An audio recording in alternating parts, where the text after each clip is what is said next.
Well, hello.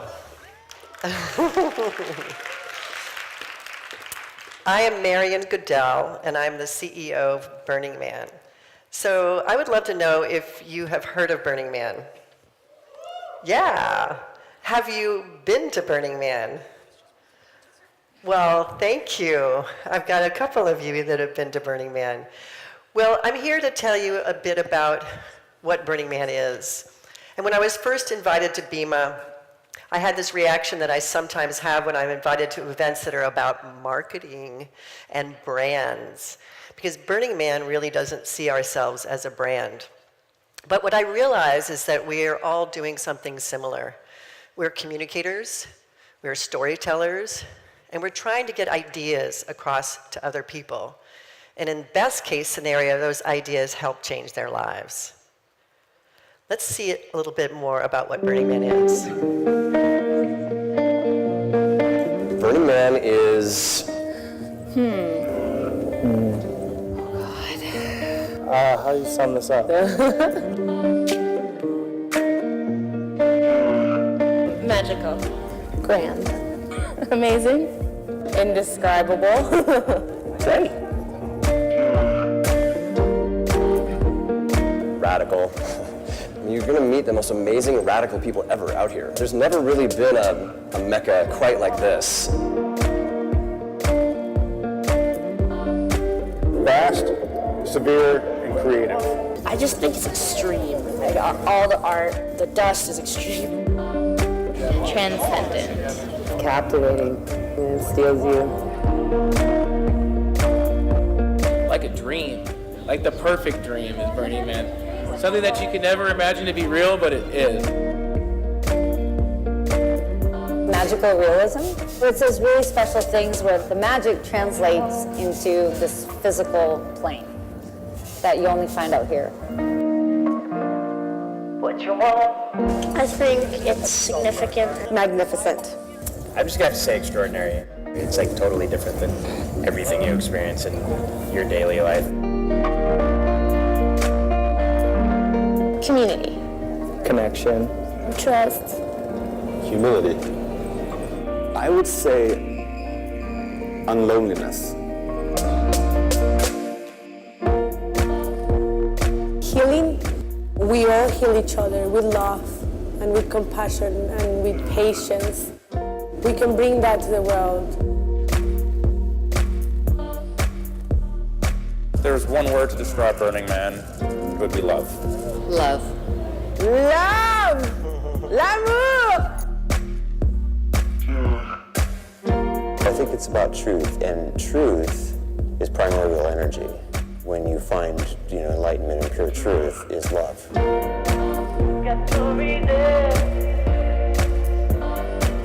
Burning Man is about surrender. It's about letting go of the way you think things are supposed to be, letting go of the way you think you should be, and surrendering to your heart song, the environment, and everything, and trusting that you're perfect, you're exactly where you're supposed to be, and you're a gift.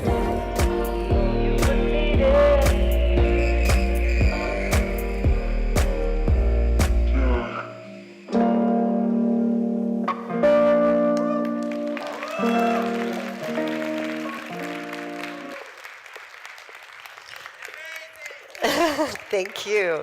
We like to say that Burning Man is actually Black Rock City. Black Rock City is in Nevada. It's about an hour and a half north of Reno, or if you know San Francisco, it's about a 6-hour drive away from San Francisco. We have 75,000 people. We have art cars, we have theme camps, and this goes on for 8 days and nights.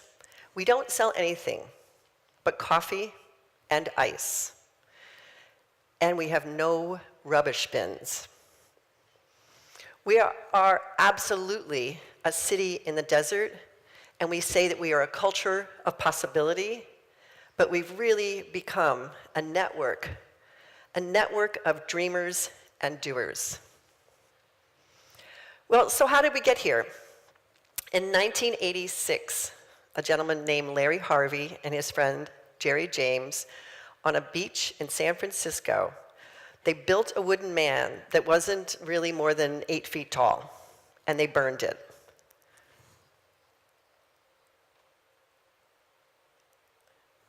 I'm sorry, these are supposed to come in automatically, so now I'm doing it. And together with their friends gathered around, they realized that they had an opportunity to do this again. These are two shy gentlemen. And so for 4 years, they did this on the beach in San Francisco until too many people showed up. And the law enforcement said, no. And what do you do next? Well, you go somewhere else. And where they went was the Black Rock Desert. It's a large 400 square mile lake bed that is dry in the summertime. Now, the first event was held over the summer solstice. It was just for the evening on the beach. Well, they moved it to the first Monday of September, which is an American holiday called Labor Day. They drove a truck up there, they unloaded a shade structure, and they began to engage with each other in a playful way centered around the man. And it took everybody in the camp to put it together. And it took everybody in the camp to actually lift the man up so that they could burn him. Now, that was 1990. Where are we now? We are now the Burning Man Project. We are a $40 million nonprofit in the United States with 100 regular full-time employees. We are one of the largest nonprofits of our kind in the United States, and we produce an event that is the most unique in the world.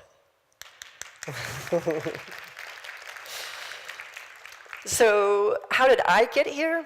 Well, I went to Burning Man in 1995, and in 1996, I was an art student at the time, and I was really compelled by what was happening, and I was super curious. And I found my way to the other organizers. At the time, nobody had real employment. They were doing other jobs, and they would pick it up as volunteers.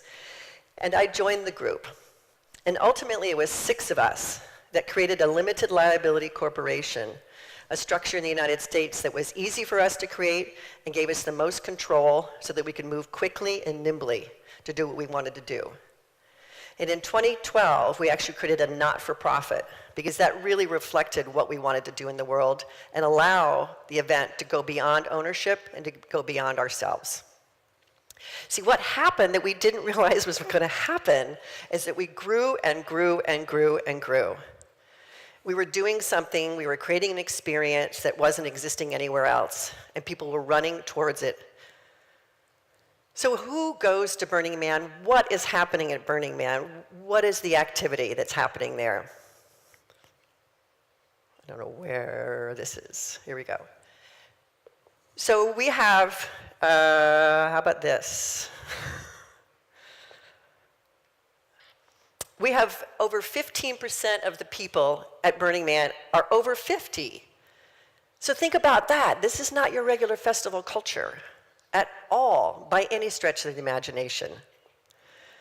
Burning Man is 20% of Burning Man is from around the world.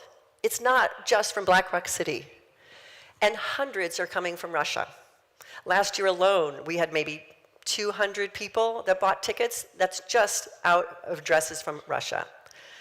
So they're coming to Burning Man, and they're engaging, and they're playing. And they're playing in ways that we call art cars, in theme camps, in interactive art. None of these things were made by the organization. Every single one is made and funded by the participants themselves. This one is called the Schumann Lumen, and this was an interactive art piece that came to Burning Man a couple of years ago. And I want to show you how it interacts. The people step at the base of the mushroom, and it opens up because they've stepped there. And they step away, and eventually it goes down. And they can walk to another one and make it go up again. And it's a key part of the activity at Burning Man for you to be able to engage with the art as you engage with each other. One of the outputs from that experience is what we call transformation. This beautiful piece actually came from the Ukraine a number of years ago. When you separate people from themselves and what is comfortable, transformation will happen. So the other day someone said to me, so what? The transformation happens. Does it stick? Well, we have found through our own surveys that absolutely after Burning Man, people feel this sense of connection, this desire to continue connecting. Something like 85% of the people say, yes, I actually feel transformed, or I feel connected with others. So, what's the secret sauce? Well, we have something we call 10 principles. Now, the 10 principles are not prescriptive. They're not laws. They're not rules that we work to police and maintain. They're descriptive of the experience. They were written in 2004, and Burning Man had been happening for quite some time, but we observed what was successful, what was happening in a way that could be replicated. So let me tell you about those. One is called radical inclusion. Now, radical inclusion, the word radical gets confusing for people, but the word radical actually means the root or the foundation. So we believe in radical inclusion, which means everybody has a seat at the table.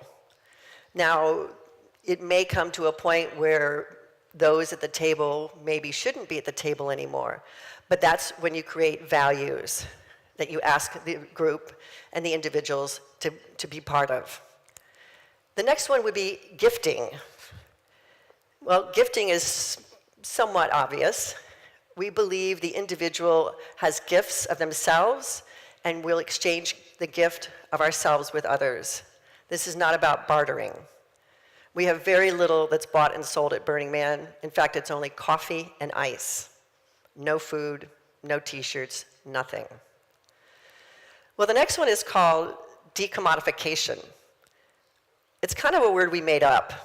Commodification would be to commodify and take and make your own.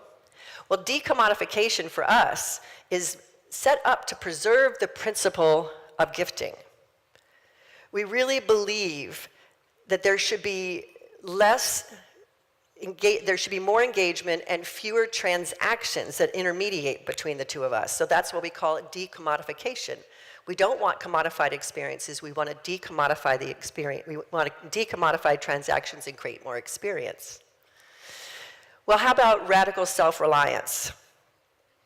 Again, everybody relies on their own inner resources. When you come to Burning Man, you need to bring all the water and food to survive. Well, then there's radical self-expression. Radical self-expression is exactly that. We each have these inner creative gifts. Well, it's not just about the individual, though. It's also about communal effort. We believe in the collaboration of working with other people to make big, wonderful things happen. But there's also civic responsibility. Civic responsibility is the mandate for those that want to make Burning Man happen. They're also responsible for the safety and the responsibility of creating a community so that those together can function. And for many, that means taking a volunteer position and leading an event and making it happen together. Burning Man is primarily driven and run by volunteers. My absolute favorite is probably Leave No Trace. And it's almost the one that's the hardest to understand, but then when you really think about it, it's the one that's really the most tangible, literally. When you come to Burning Man, if there's no trash cans, you need to take everything you have with you. That's all of your wrapping. That's all of your cans. That's your bottle caps.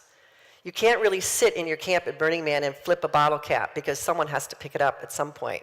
Remember, it's a dry lake bed. We believe in participation, and participation is just what it sounds like. By engaging and participating in your life, in your experience, you'll be rewarded by that participation. And then there's immediacy. Immediacy is trusting and existing in your immediate experience. It means that your experience would be unmediated by anything else. And through that, you'll look at yourself and how you function with others. So what can you learn from this? What can I share with you? Well, first of all, we really believe in a sense of humor. That's a water fountain, but there's going to be no water coming out of that water fountain. I've been asked a couple of times since we arrived about our brand. Well, what about your brand? How do you manage your brand? Well, we're not anti-brand, but brands for us can be a playful tool. Participants at Burning Man, as you can see with the coffee cup, are just playing with Burning Man as a way to engage in storytelling. It's really not about the transactions for us.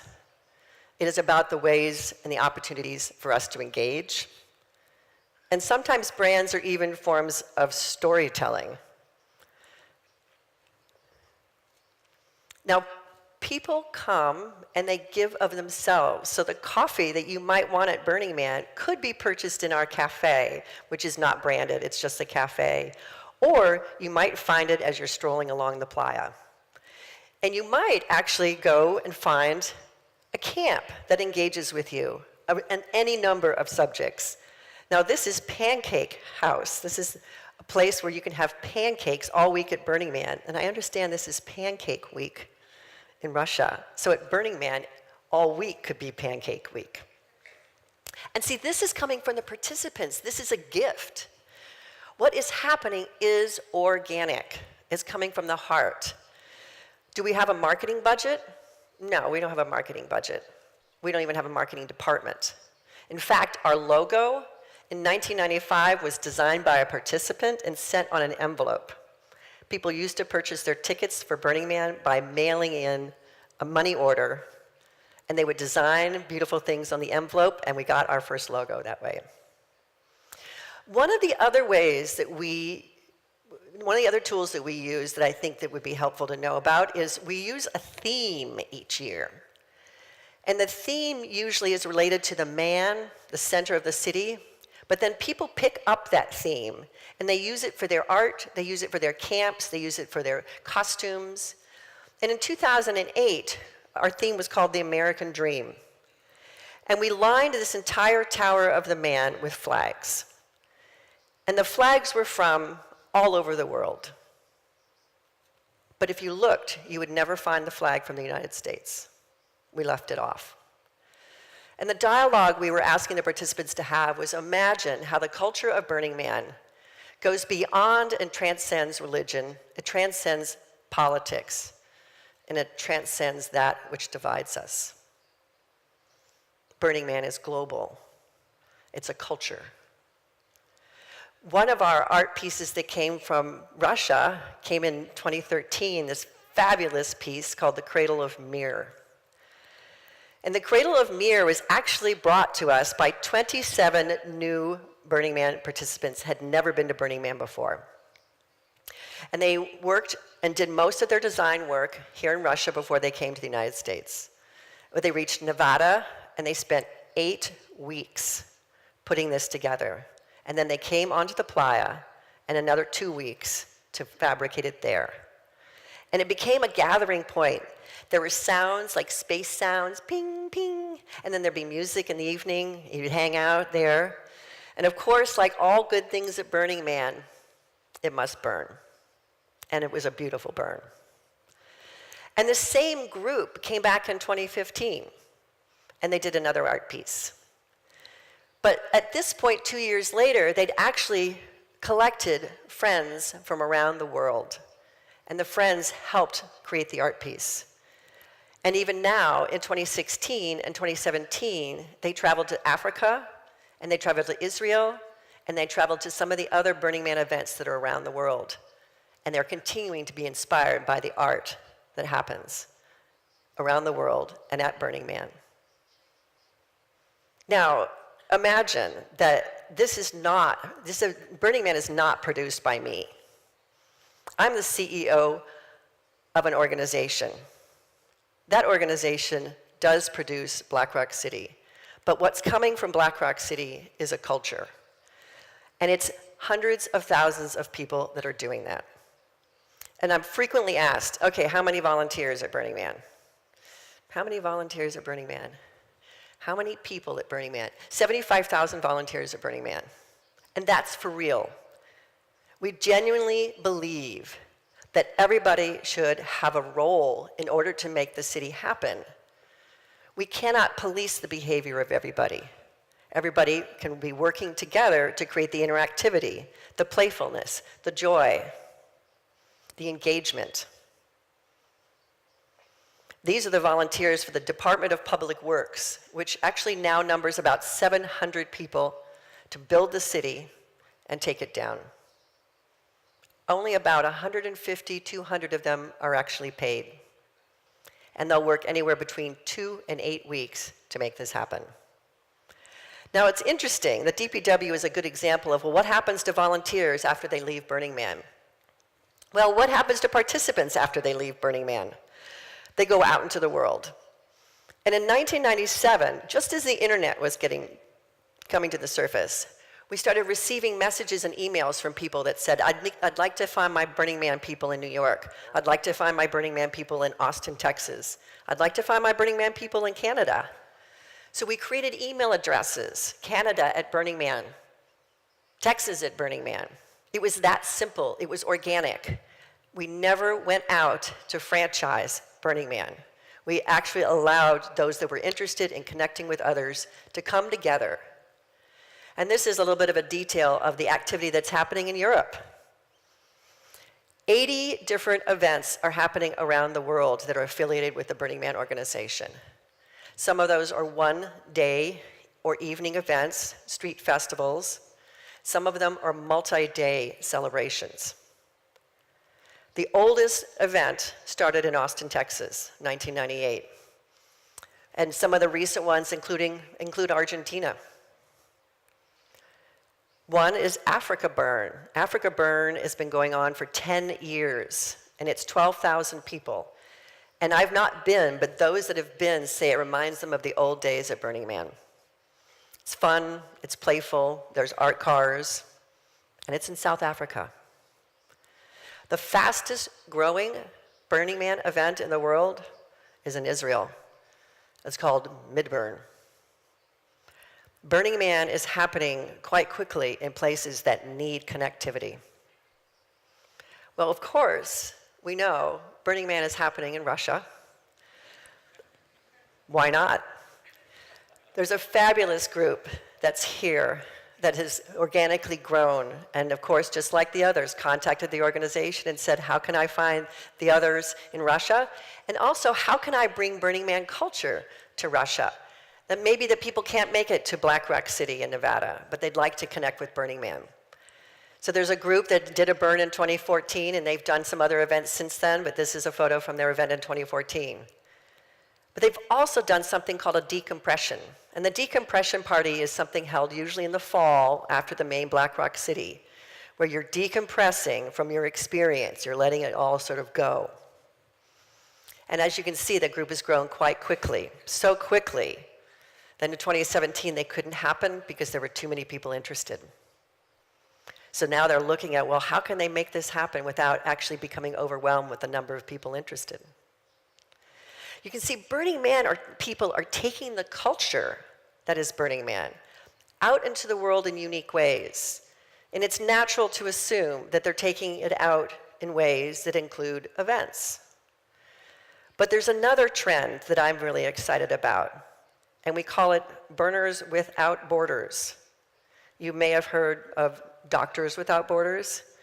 Well, when this group created their name, the Doctors Without Borders people contacted them, and they didn't get mad. They said, we want to know what you're doing. Because it turns out what the Burners Without Borders are doing is similar to what Doctors Without Borders are doing.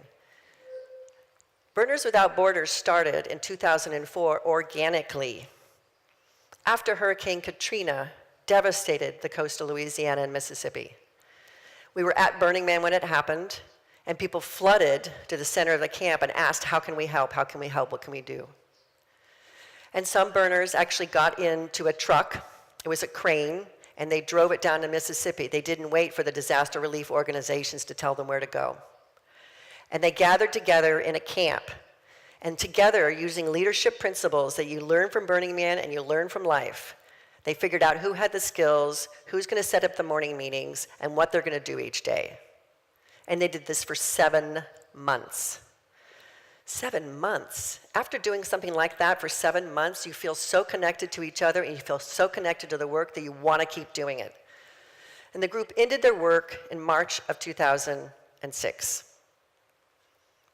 And from that point, they've actually gone out into the world and done it again. And they don't themselves do it now, but they teach others. So when they hear from people in Peru after an earthquake, or they hear from people in the Philippines after an earthquake, or they hear from people in Haiti, in Mexico, in Puerto Rico, in places all over the world. Sometimes some members of the group that have done the work, they go and they show up, but typically we find ways to get the community together to work together. And why is it Burning Man? Well, because the cultural experience of connecting with other people actually makes you want to keep connecting with other people. And you don't have to just do it in the form of a celebration. You can actually do it in the form of civic engagement, civic work for your community. And case in point, of course, the group from Moscow have done their part. They did a park repair cleanup work last spring with 150 volunteers. And they've not all been to Black Rock City. And some of them have actually never done volunteer work before. But the opportunity to get together and use the culture and use the experience and do something good outside of themselves comes directly from Burning Man. Now we see events and we see civic engagement, but we also see art. We have art at Burning Man, and that art can actually go to other places in the world. Now this piece is called the Sonic Runway. Super cool piece. At the far end where you see the lights going is actually an art car playing music. And the rings are vibrating with color due to the music. And it wasn't just cars. That car would pull away, other cars would line up to play their tunes. But in the early mornings when there wasn't a car there, I saw an opera singer one morning standing there singing, and her voice was causing an echo. And people were engaging with her, they're engaging with the art. So this piece actually went to China, and it did the same thing. And after China, they went to San Jose, California. And there's actually a list of cities around the world waiting for this piece to go. It's activating civic areas. Can you imagine? Well, imagine that communities are doing this themselves. It's not just the art being taken from Burning Man, but now we have communities asking for the help to activate their communities, activate their civic areas. This is Londonderry. If you know the history about Londonderry in Ireland, there of course has been religious conflict for years, hundreds of years, between Protestants and Catholics.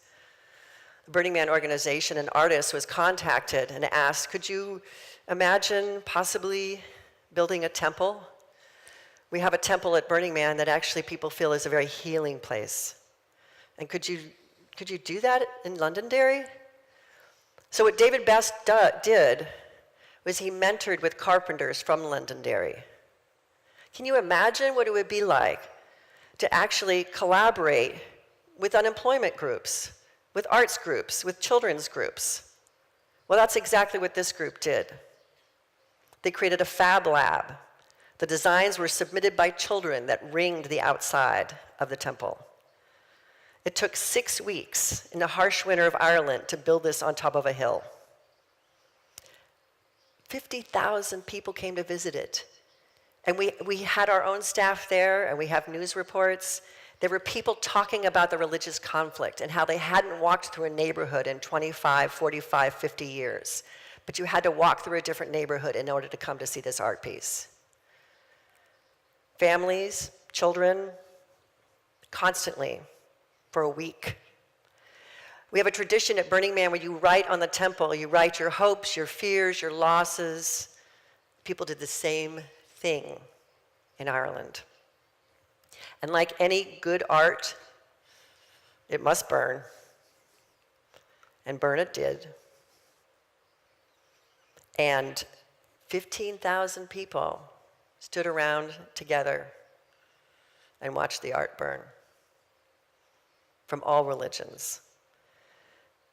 The experience, we're told, was very healing, and there was interest after this to do more projects together and to work together. It's happening. It's happening around the world. We're not franchising it. There is no application for a city or a country or a state to actually do Burning Man. There's no franchise agreement. What there are principles. We're finding ways, and we're encouraging people to engage with each other without transactions, to create authentic experience. And through the authentic experience, there's actually real social change happening. Burning Man, it's not a brand. We don't market it. It totally markets itself. But the experience is transformative because the way in which we give people the opportunity to create the connection and the connectivity and the real experience of each other that makes you feel transformed and makes you want to do it again and again and again. So I'd love to ask you if you can imagine what it would be like for you to take your experiences and your events and your world and your brands and really give it a spin and a touch that will create more connection for people, more authentic experience, more collaboration, more creativity. I assure you, if you set up that framework, that you'll create better global citizens, and like Burning Man, they will begin to imagine how they could create social change. Thank you.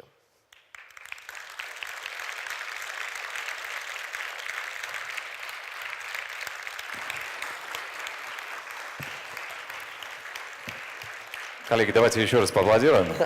Thank you for this. Thank you very much, Marian. I have a short video to show you of the mirror burning. Just for a moment.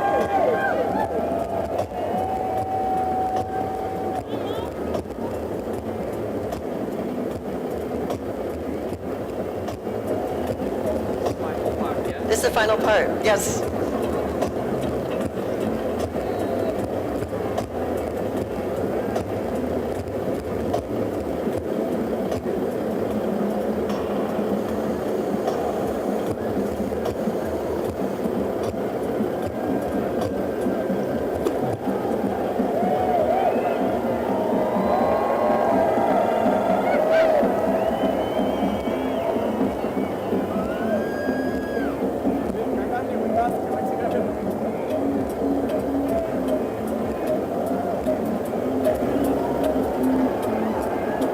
Water truck. You need a water truck.